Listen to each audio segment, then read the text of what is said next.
Ayub 24. Mengapa Yang Maha Kuasa tidak mencadangkan masa penghukuman, dan mereka yang mengenal Dia tidak melihat hari pengadilannya? Ada orang yang menggeser batas tanah, yang merampas kawanan ternak, lalu mengembalakannya. Keledai kepunyaan yatim piatu dilarikannya, dan lembu betina kepunyaan seorang janda diterimanya sebagai gadai. Orang miskin didorongnya dari jalan, orang sengsara di dalam negeri terpaksa bersembunyi semuanya. Sesungguhnya seperti keledai liar di padang gurun, mereka keluar untuk bekerja, mencari apa-apa di padang belantara sebagai makanan bagi anak-anak mereka. Di ladang mereka mengambil makanan hewan, dan kebun anggur milik orang fasik dipetiki buahnya yang ketinggalan. Dengan telanjang mereka bermalam karena tidak ada pakaian, dan mereka tidak mempunyai selimut pada waktu dingin. Oleh hujan lebat di pegunungan mereka basah kuyup, dan karena tidak ada tempat berlindung mereka mengimpitkan badannya pada gunung batu. Ada yang merebut anak piatu dari susu ibunya, dan menerima bayi orang miskin sebagai gadai. Dengan telanjang mereka berkeliaran karena tidak ada pakaian, dan dengan kelaparan mereka memikul berkas-berkas gandum. Di antara dua petak kebun mereka membuat minyak. Mereka menginjak-injak tempat pengirikan sambil kehausan. Dari dalam kota terdengar rintihan orang-orang yang hampir mati, dan jeritan orang-orang yang menderita luka. Tetapi Allah tidak mengindahkan doa mereka. Ada lagi golongan yang memusuhi terang, yang tidak mengenal jalannya, dan tidak tetap tinggal pada lintasannya. Pada para siang bersiaplah si pembunuh, orang sengsara dan miskin dibunuhnya, dan waktu malam ia berlaku seperti pencuri. Orang yang berzina menunggu senja, pikirannya, jangan seorang pun melihat aku, lalu dikenakannya tudung muka. Di malam gelap mereka membongkar rumah, pada siang hari mereka bersembunyi. Mereka tidak kenal terang, karena kegelapan adalah pagi hari bagi mereka sekalian, dan mereka sudah biasa dengan kedahsyatan kegelapan. Mereka hanyut di permukaan air, bagian mereka terkutuk di bumi. Mereka tidak lagi pergi ke kebun anggur mereka. Air salju dihabiskan oleh kemarau dan panas. Demikian juga dilakukan dunia orang mati terhadap mereka yang berbuat dosa. Rahim ibu melupakan dia, berengah mengerumitinya. Ia tidak diingat lagi. Kecurangan dipatahkan seperti pohon kayu. Ia menjarahi perempuan mandul yang tidak beranak dan tidak berbuat baik terhadap seorang janda. Bahkan menjerat orang-orang perkasa dengan kekuatannya. Ia bangun kembali, tetapi hidupnya tidak terjamin. Allah memberinya keamanan yang menjadi sandarannya dan mengawasi jalan-jalannya. Hanya sebentar mereka meninggikan diri, lalu tidak ada lagi.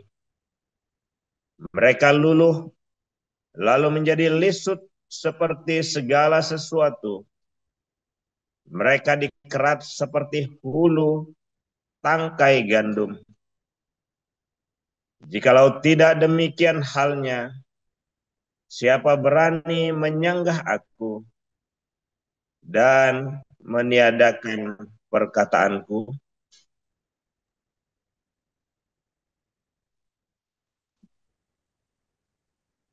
Dilanjutkan Ibu Veronica.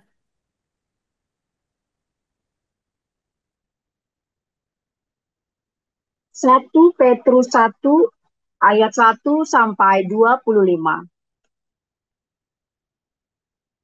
Dari Petrus, Rasul Yesus Kristus, kepada orang-orang pendatang yang tersebar di Pontus, Galatia, Kapadokia, Asia Kecil, dan Bitinia,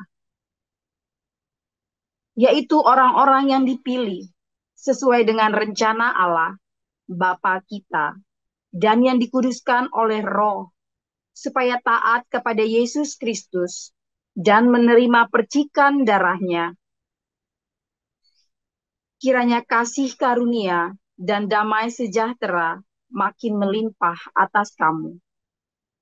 Terpujilah Allah dan Bapa Tuhan kita Yesus Kristus, yang karena rahmat-Nya yang besar telah melahirkan kita kembali oleh kebangkitan Yesus Kristus dari antara orang mati kepada suatu hidup yang penuh pengharapan, untuk menerima suatu bagian yang tidak dapat binasa, yang tidak dapat cemar, dan yang tidak dapat layu, yang tersimpan di sorga bagi kamu, yaitu kamu yang dipelihara dalam kekuatan Allah karena imanmu, sementara kamu menantikan keselamatan yang telah tersedia untuk dinyatakan pada zaman akhir.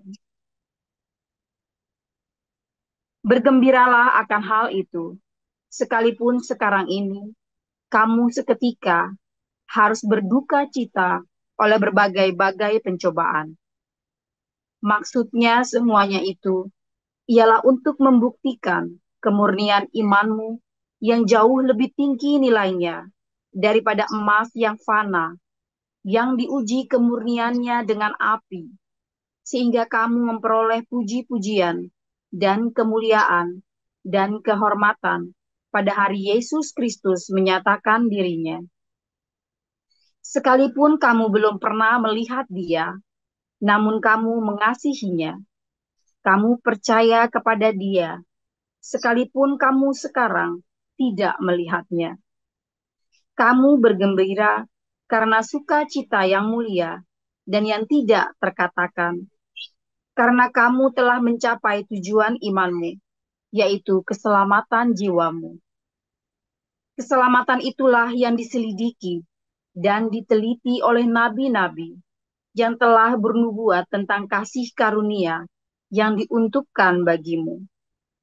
Dan mereka meneliti saat yang mana dan yang bagaimana yang dimaksudkan oleh Roh Kristus yang ada di dalam mereka, yaitu Roh yang sebelumnya memberi kesaksian tentang segala penderitaan yang akan menimpa Kristus dan tentang segala kemuliaan yang menyusul sesudah itu. Kepada mereka telah dinyatakan bahwa mereka bukan melayani diri mereka sendiri, tetapi melayani kamu, segala sesuatu yang telah diberitakan sekarang kepada kamu dengan perantaraan mereka yang oleh Roh Kudus yang diutus dari sorga menyampaikan berita Injil kepada kamu, yaitu hal-hal yang ingin diketahui oleh malaikat-malaikat. Sebab itu, siapkanlah akal budimu, waspadalah, dan letakkanlah pengharapanmu seluruhnya atas kasih karunia yang dianugerahkan kepadamu pada waktu penyataan Yesus Kristus. Hiduplah sebagai anak-anak yang taat, dan jangan turuti hawa nafsu yang menguasai kamu pada waktu kebodohanmu. Tetapi hendaklah kamu menjadi kudus di dalam seluruh hidupmu, sama seperti Dia yang kudus, yang telah memanggil kamu. Sebab ada tertulis, kuduslah kamu, sebab aku kudus. Dan jika kamu menyebutnya Bapa, yaitu Dia yang tanpa memandang muka menghakimi semua orang menurut perbuatannya, maka hendaklah kamu hidup dalam ketakutan selama kamu menumpang di dunia ini.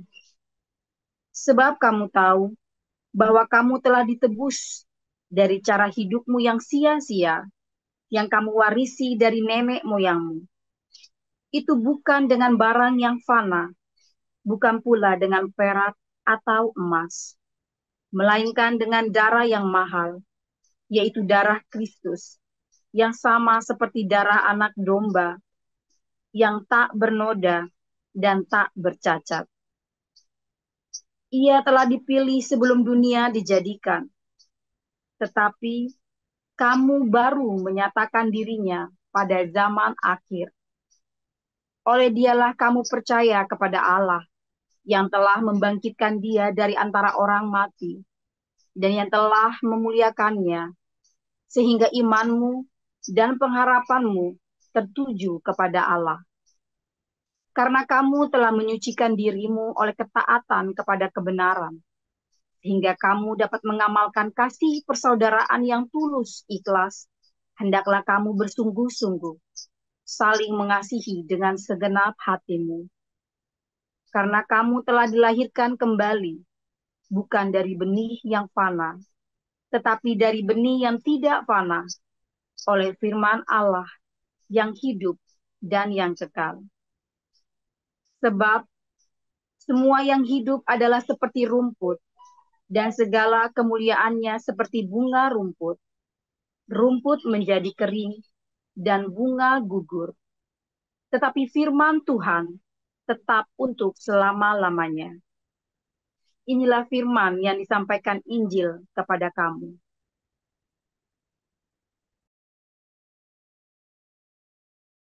Luar biasa, firman Tuhan selalu baru setiap hari jika kita menanti-nantikan Tuhan dengan pengharapan dan terus pengharapan yang benar ya dalam perbuatan baik.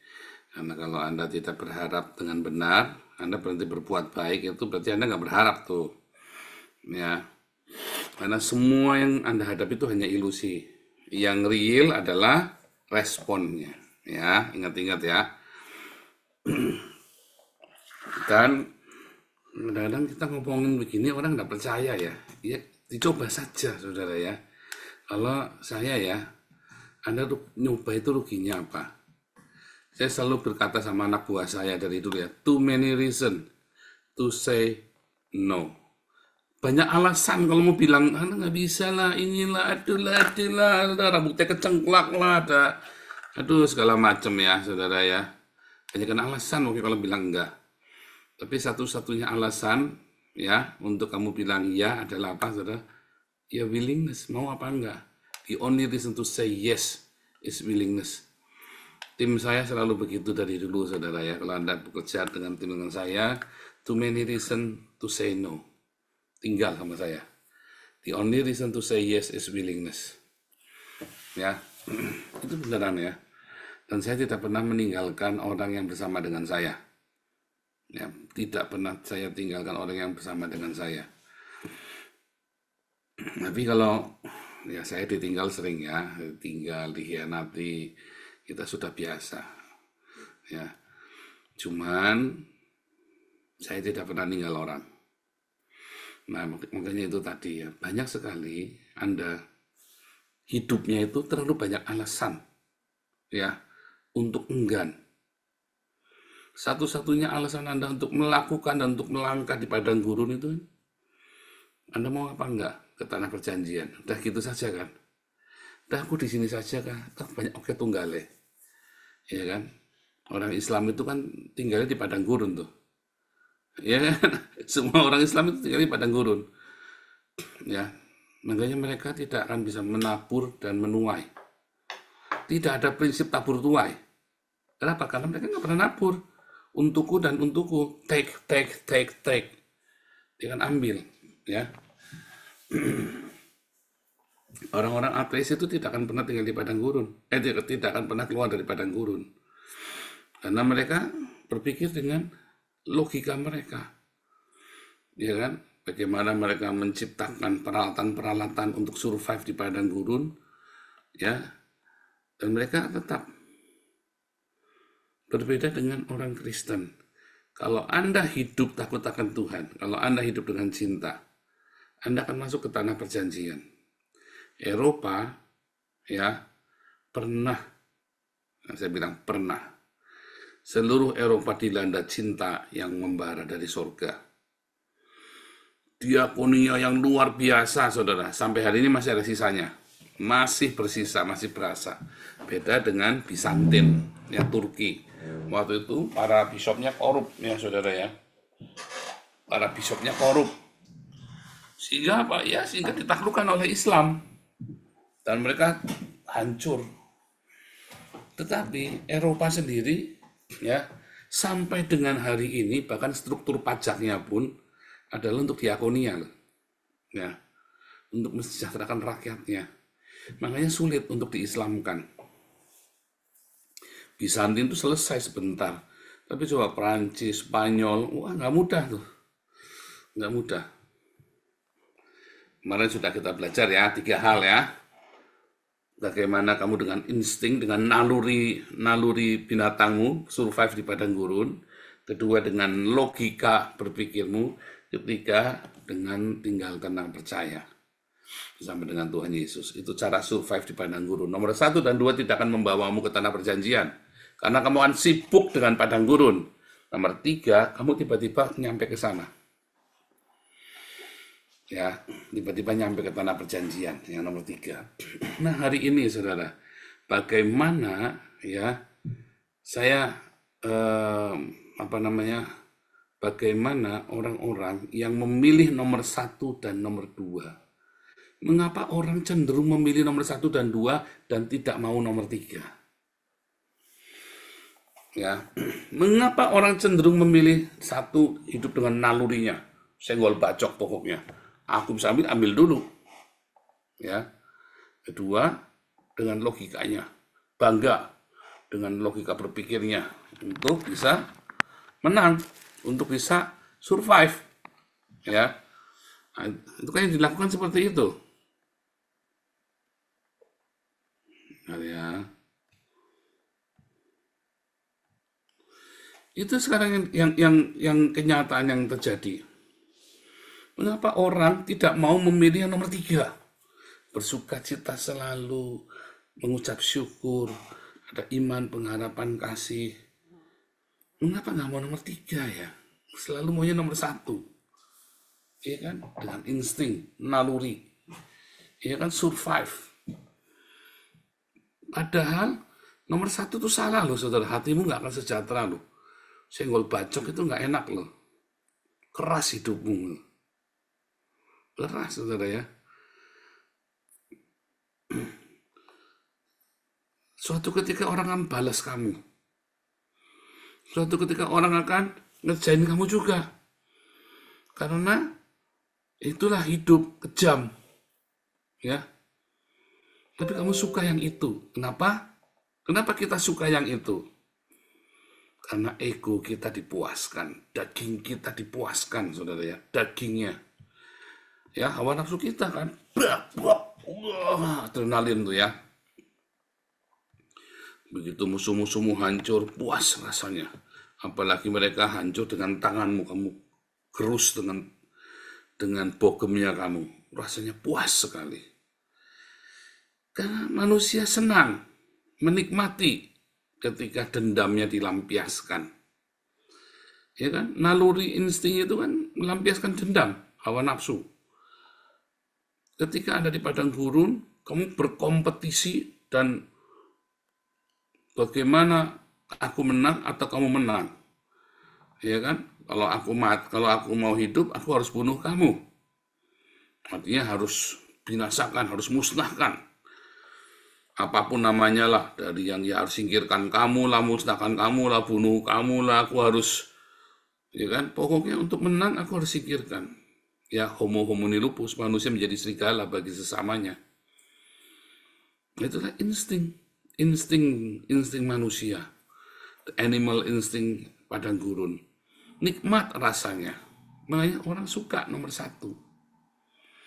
Apalagi kalau dia menang, dia haus sekali dengan kemenangan. Islam will dominate the world, ya, bangga sekali kan. Islam, dominate the world. Wah, rasanya puas kalau udah begitu tuh. Ya, puas. Kalau kamu sudah mengalahkan ya yang ngambil suamimu dulu, wah kamu bisa hancurkan hidupnya. Atau orang yang pernah melukai hatimu, atau orang yang pernah menyingkirkanmu, wah, kamu hancurkan, wah puas rasanya. Ya, orang yang pernah mengecewakanmu. Saya ada puluhan kali dikecewakan orang dan tidak pernah satupun saya balas mereka. Tidak ada satupun yang saya balas. Ya, saudara ya. Sejak 2014 tidak ada satupun orang yang saya balas. Tak biarin. Kalau dulu ya, sebelum 2014, satu-satu tak balas. Beneran ya. Saya ingat siapa tak samperin. Nah, satu-satu tak balas. Tapi sejak 2014, ya, enggak. Dan selama sebelum 2014, saya kalau malam, kalau ngimpi ya saudara, ngimpi berkelahi, mesti akhirnya nggak jadi mukul. Rasanya berat sekali itu ya, karena sering ngimpi gitu enggak. Artinya itu kamu dendam, tapi kamu nggak bisa lampiaskan itu. Ya, itu artinya kamu mimpi dendam tapi tidak bisa dilampiaskan. Siapa yang suka begitu tuh? Kalau berkelahi atau kamu lagi dikejar setan, kamu suka begitu tuh, suka ketahan ya. Artinya ada sebagian dari hidupmu yang tidak puas. Karena kamu ingin balas dendam, karena kamu kalah, karena kamu banyak ya, dan kamu nggak berdaya. Tapi setelah saya mengalami perjumpaan dengan Tuhan Yesus 2014, ya, semua yang saya, ya kalau misalnya saya kelahi, mukul lost book begitu. Kalau dulu, kalau ngimpi lo sampai saya mukul atau nendang, saya jengkel sekali sama bos saya ini ya, kurang ajar, bos ini memang jahat sekali ya, kata saya. Padahal mungkin dia juga memang bukan begitu maksudnya ya, cuman kan namanya anak buah digituin kan, kadang-kadang kita terlalu perasa, sensitif, ya makanya jadi anak jangan tersinggungan. Jadi orang itu jangan tersinggungan. Apa yang terjadi, saudara? Saya lagi ngimpi berkelahi, saya mau nendang orang, kok nendang, itu tak tendang beneran ya, nggak tahu tendangnya tembok. Waduh, kaki saya mengsong jempolnya, saudara ya. Waduh, jempolnya mengsong, saya nendang tembok keras sekali, jeprak gitu, sampai bunyi jeprak gitu loh, saudara ya. Nendang tembok saya ngimpinya itu ya. Atau mukul ya, wah Ana pernah ya, saya gebuk begitu lagi tidur ya, Ana sampai kaget gitu ya, lagi tidur, serem ya. Tapi sejak 2014 saya nggak pernah. Karena dalam mimpi itu saya lost. Kenapa lost? Dan sekarang hampir nggak pernah mimpi berkelahi, sudah berapa 5 tahun terakhir ini ya, saya nggak pernah mimpi berkelahi lagi. Mengapa bisa begitu? Karena puas hati saya lost. Tapi sebelum 2014 saya punya banyak sekali PR psikologi. Kenapa? Karena hidup dalam hawa nafsu. Tapi sudah baptisan Roh Kudus ya, yang kira para itu baptisan Roh Kudus ya. Nah, 2014 baptisan saya bukan yang kira apa. Jadi kalau saya ada mimpi setan kasih tahu setan, ya tak uber setannya, saudara. Saya ngimpi apa direp-rep gitu, ya tengking tak tengking bener. Kalau saya ngimpi berkelahi, ya pukul-pukul saat itu. Dan saya menang. Bok, begitu. Dan nggak bangun. Biasa aja, kayak mimpi biasa saja. Bahkan sekarang sudah nggak pernah mimpi ketemu setan, ketemu apa berkelahi, udah nggak pernah. Udah berapa tahun ini udah nggak pernah. Dulu hampir tiap bulan, hampir gitu ya. Nah, kenapa? Karena saya mulai berhenti untuk ingin membalas, ingin memuaskan hawa nafsu. Kalau kalah ya sudah biar. Orang menghina ya sudah biar. Hari itu mungkin saya bisa marah ya. Hari itu saya mungkin bisa marah, tetapi saya nggak dendam, nggak mikir mau balas, nggak mikir mau saya kalah, nggak mikir ego saya terluka, nggak mikir. Nah, mungkin bagi beberapa orang itu nggak nyaman, tapi buat saya nyaman hidup seperti itu. Tidurnya gampang, ya, mimpinya juga nggak buruk, ya kan? Kenapa? Merdeka. Alam bawah sadar saya merdeka, dimenangkan oleh tadi saya memilih yang nomor 3. Saya hidup dengan iman, pengharapan, dan kasih dalam tinggal tenang dan percaya. Saya latihan ya, hidup di padang gurun. Makanya setelah 2014 itu saya nggak ngimpi aneh-aneh. Ya. Nah, yang kedua, nanti dulu. Itulah sebabnya makanya orang suka dengan cara yang nomor 1 dan dia tidak mau dengan tinggal tenang dan percaya. Dalam tinggal tenang dan percaya itu kamu harus melepaskan loh. Ya. Tapi kamu tenang nanti. Masalahnya kan nggak mau lepasin kan. Kalau kamu punya ganjelan sama orang, soalnya kamu uber begitu ya, diuber terus orang ini ya. Saya temperamen ya. Tetapi saya nggak kepikir mau balas orang. Hari itu selesai buat saya. Kalau dia mau ngasih, ini ya terserah kamu. Nggak tak urus lagi. Hari itu mau urusan sama saya, hari ini selesai. Ya, kalau sampai mau ditunda-tunda lagi, ya, nggak mau saya. Ya. Nah, hidupnya enak. Hidupnya enak, berkatnya banyak. Hidupnya lebih enak. Tetapi, ya dagingnya di awalnya, wah enakan dia dong. Wah enakan dia dong. Nah gitu ya. Mentalmu tuh, lo enakan dia dong kalau kita lepas. Itu terserah kamu. Kedua, kalau kamu hidup dengan logika, ya kamu merasa kamu pandai. Logika benar. Orang itu harus hidup dengan nalar ya, saudara ya. Orang Kristen itu, kalau kamu dalam tinggal tenang dan percaya, kamu bisa berpikir dengan tenang. Nalar. Dengan nalar. Tapi dia memilih nalar tanpa dia tinggal tenang dan percaya. Dia maunya membanggakan IQ-nya, dia membanggakan kehebatan, dia membanggakan proud himself. Karena saya ini IQ-nya 150. Oh saya ini terbiasa orang hebat, saya ini seorang direktur biasa. Oh saya ini orang kaya, oh saya ini orang yang pandai. Dia bangga dengan dirinya sendiri. Enak. Dan ya saya pernah punya atasan dulu ya, saya punya bos dulu, orang yang seperti itu ya. Bangga dengan dirinya sendiri. Sampai saya kadang-kadang memikirkan kapan ya dianya bodohnya ya. Tapi orang ini pintar sekali memang. Dan dia sangat bangga dengan kepandaiannya dia. Nah, orang ini begitu bangga, begitu proud himself ya.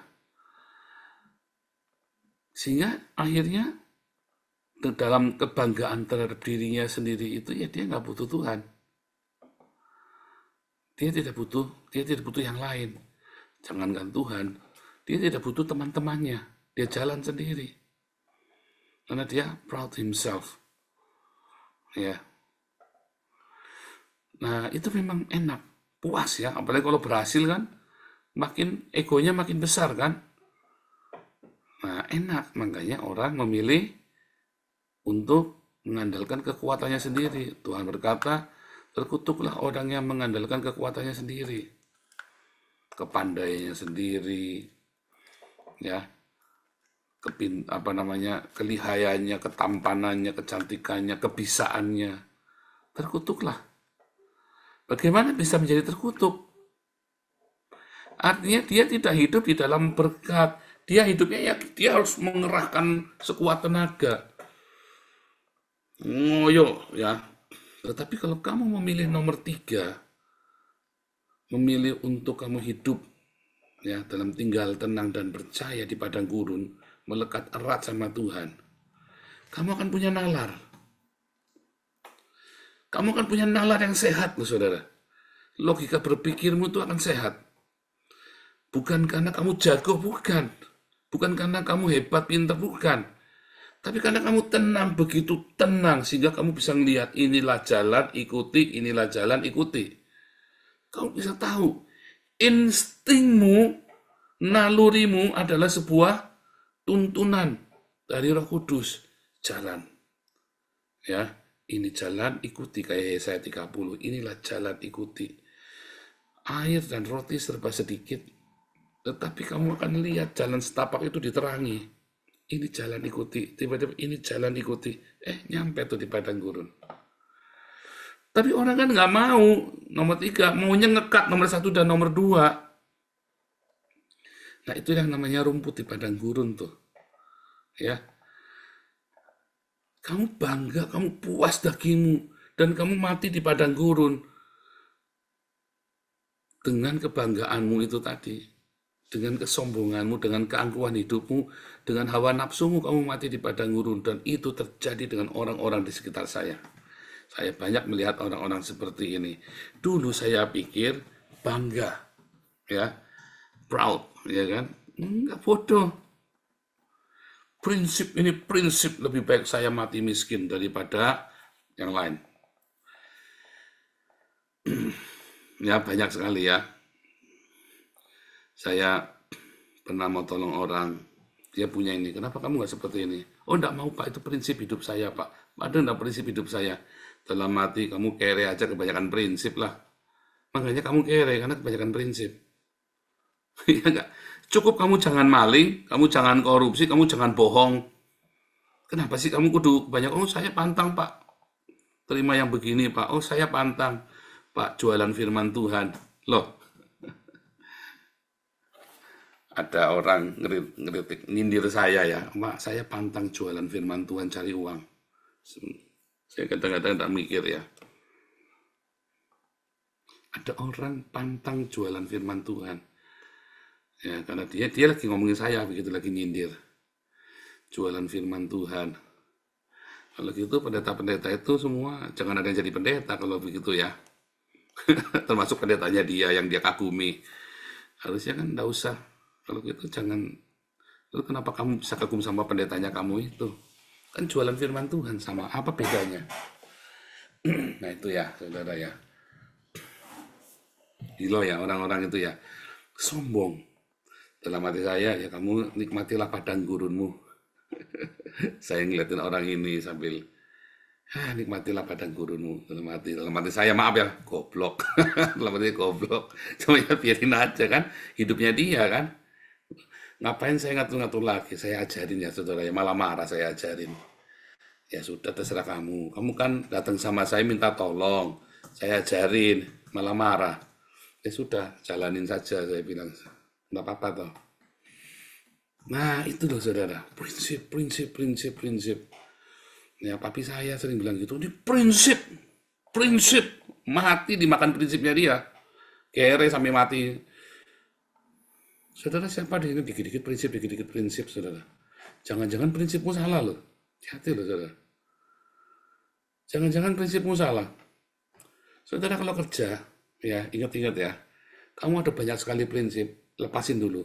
1 yang paling penting, kamu tuh jangan maling kalau kerja. 2, kamu jangan males.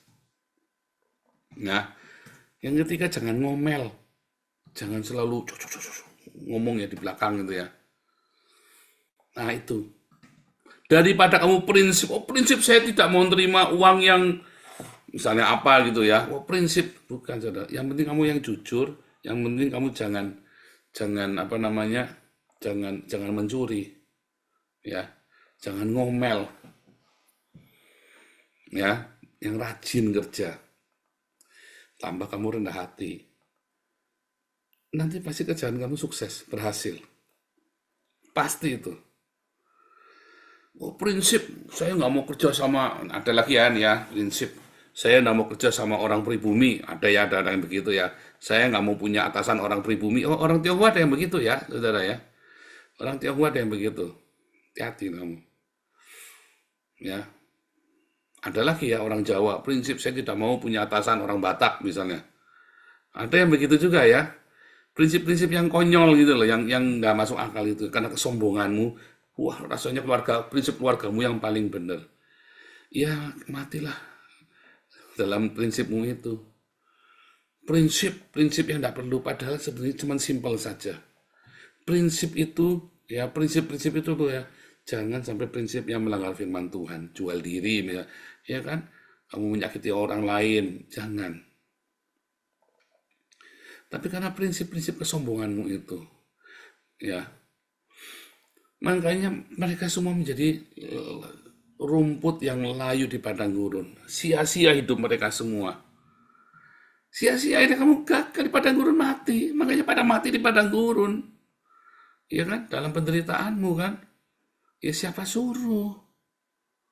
Prinsip, Pak. Saya tidak mau minta-minta. Bagus saya minta-minta.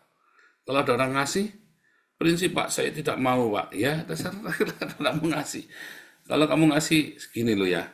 Ada beberapa orang mau mensupport hidup saya. Saya senang, saudara. Tapi syaratnya, kamu jangan nyusahin keluargamu dulu, karena nanti saya berdosa. Berarti saya berdosa. Saya memanipulasi kamu. Karena kamu suka sama saya, ya sukanya kagum lah, apalah, terus lalu kamu, yang penting keluargamu sudah beres, baru dengan senang hati, ya. Wah, papa nggak punya prinsip. Bukan, nggak ada urusannya dengan prinsip.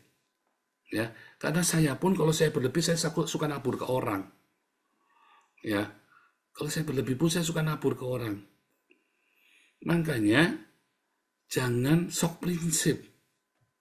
Kalau kamu masih hidup dengan sok prinsip, ya kamu kan menderita dengan prinsipmu sendiri yang tidak perlu. Padahal dengan prinsip-prinsip itu ada orang nabur ke saya misalnya dia, wah sorry saya nggak mau terima uangmu, nggak bisa juga, saya sombong namanya. Tapi kalau dia yakin sudah beres hidupnya, ya, dan saya yakin beres hidupmu, saya dengan senang hati. Ya, tahu bedanya saudara ya. Itu loh masalahnya. Nah, ada orang-orang yang prinsip, Pak, prinsip sangat. Ada teman saudara-saudara yang hari ini lagi susah. Ya, saya senang ya ada beberapa orang waktu lagi susah, nggak punya kerjaan, nelpon. Tolong bantu saya sembako. Begitu dia sudah selesai, telepon ke ya pengurus. Saya sudah kerja, sembakonya cukup ya. Saya senang sekali sama orang-orang seperti ini. Ada. Dengan rendah hati dia datang minta dibantu, minta disupport. Setelah dia mapan selesai, cukup ya, karena saya sudah kerja, saya sudah punya penghasilan. Harus begitu, saudara ya. Jadi jangan sombong juga kalau ada orang memberi bantuan kepada Anda, jangan ditolak. Nggak usah gengsi. Nah, itulah makanya Anda kan jadi susah karena prinsipmu sendiri. Tapi jangan meminta-minta, ngerengek-ngerengek gitu loh, saudara. Yang sampai Anda menghalalkan segala macam cara, Anda sampai nggak, ya itu jangan. Mintalah, maka akan diberikan kepadamu. Nah, ada orang-orang kalau sampai saya minta-minta, tapi kalau saya bilang enggak, ya enggak. Jadi kalau saya bilang enggak, jangan ngerengek, saudara. Kalau saya bisa, pasti saya bantu. Nggak usah kamu ngerengek, pasti saya bantu. Jadi kalau saya lagi nggak bisa, saya kan nggak bisa. Ya. Nah, itu seperti itu. Nah, tapi itu masalahnya, kultur apa saudara? Kultur yang orang yang bangganya minta ampun, proud, prinsip, atau ada orang yang sampai lamis, ngerengek-ngerengek. Kan dua kutub yang berbeda itu kan.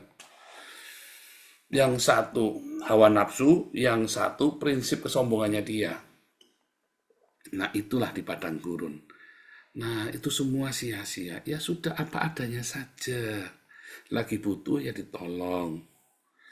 Kalau kamu lagi lebih, kamu nolong.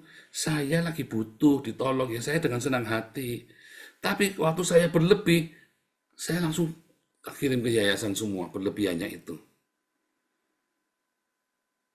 Waktu saya berlebih itu, saya kirim ya. Tahun kemarin itu saya tiap bulan saya kirim 10 juta. Karena saya berlebih surplus banyak banget tahun kemarin. 2 tahun yang lalu ya. 2 tahun yang lalu kan saya surplus banyak. Tahun lalu kan kita udah mulai muka Den Haag. Setahun ini saya udah nggak pernah kirim ke Indonesia ya, tapi setiap kali ada orang ngasih, saya bagi ya saudara. Buat pribadi saya langsung kasihkan ke sana. Supaya orang itu juga diberkati. Yang ngasih saya juga diberkati ya saudara ya. Nah itu loh, ini prinsip, bukan masalah prinsip, karena pemahaman. Saudara bedakan antara prinsip dengan pemahaman. Ada orang ngotot prinsip, kamu tahu nggak sebabnya apa? Hanya karena gengsi, karena kesombonganmu. Tapi kalau pemahaman, kenapa saya potong? Ketika ada orang ngasih saya pribadi, banyak, menurut saya ini banyak. Karena saya akan diberkati dan orang yang ngasih saya juga diberkati. Itu pemahaman. Tahu ya? Bukan karena prinsip saya kudu ngasih, bukan. Itu pemahaman. Kenapa dulu saya waktu surplus saya ngasih? Karena saya ingin diberkati dan orang yang menabur buat saya, mereka juga diberkati. Itu pemahaman. Bukan karena prinsip gaya-gayaan saya kirim, bukan. Prinsip saya tidak mau terima uang dari yayasan, salah saudara. Suatu hari ketika yayasan kita sudah kuat, saya mau gajian dari yayasan dan semua donasi yang masuk ke saya akan saya berikan ke yayasan. Yang benar itu, yang sehat itu seperti itu. Ya, bukan prinsip, tapi pengertian. Sehingga saya nggak rakus, dan yayasan tidak perlu mencurigai saya. Orang-orang ini, wah ini Paul ini makan duit yayasan lah, inilah, itulah, segala macam, ya kan? Yang benar adalah seperti itu, saya hanya makan gaji. Lalu semua uang yang saya terima, namanya gratifikasi, harus saya serahkan ke yayasan. Kalau GKI kan seperti itu kan, pendeta nggak boleh terima uang. Terima jajan aja kudu laporan, terima kue bolu gitu kan mesti dilaporin ke gereja. Ini ada jemaat ngirim bolu ya. Ini ada jemaat nih ngirim bolu, ada jemaat ngirim makanan, ngirim beras, mesti laporan tuh saudara. Ya, gratifikasi dengan nilai tertentu, ya nggak cuma duit dibayarin parkir terus ini gratifikasi, ya nggak juga, nggak sampai sengeri itu ya. Cuman itu ada kejelasan, bukan masalah prinsip, ini masalah pemahaman. Tahu bedanya ya? Ingat, di padang gurun, supaya kamu jangan seperti rumput layu mati kering.